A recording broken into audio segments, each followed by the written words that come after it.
ராமராமா, புதன்கிழமை 24ஆம் தேதி பராபவ வருஷம் ஆனி மாதம் 10ஆம் தேதி தசமி திதி, நட்சத்திரம் சித்ரா நட்சத்திரம், சாயங்காலம் 5:50 வரை, பின்பு சுவாதி நட்சத்திரம், பரீக யோகா, தைத்தில கரணம், சுதர்சன ஜெயந்தி இன்னைக்கு.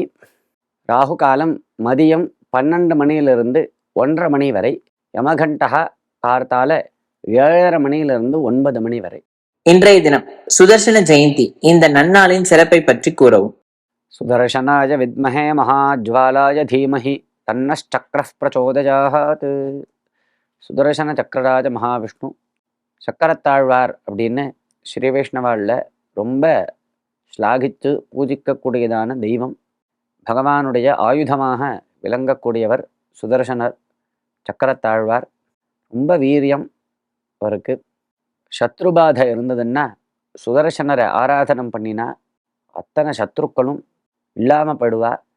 முக்கியமாக ஒவ்வொரு மனுஷனுக்கும் இருக்கக்கூடிய காம, குரோத, லோப, மோக, மதம், ஆச்சரியம் என்ற 6 சத்ருக்கள் சுதர்சன உபாசிக்கிறவனுக்கு இந்த 6 சத்ருக்களும் குறைஞ்சிருவா.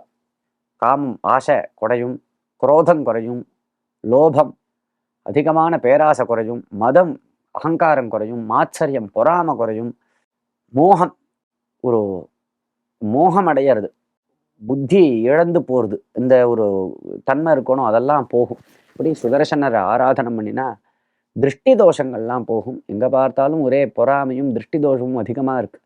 இப்படி சுதர்சனுடைய ஆராதனம் ரொம்ப நம்மளுக்கு முக்கியம். நமது வளர்ச்சிக்கு எதெல்லாம் பிரதிபந்தமாக இருக்கோ அதை எல்லாத்தையும் விலக்கி விட்டு நமது ஸ்ரேயஸை சுதர்சனர் சக்கரத்தாழ்வார் பார்த்துப்பார். பகவானே தன்னுடைய பிரதிநிதியாக சக்கரத்தாழ்வாரை நியமிச்சிருக்கான்.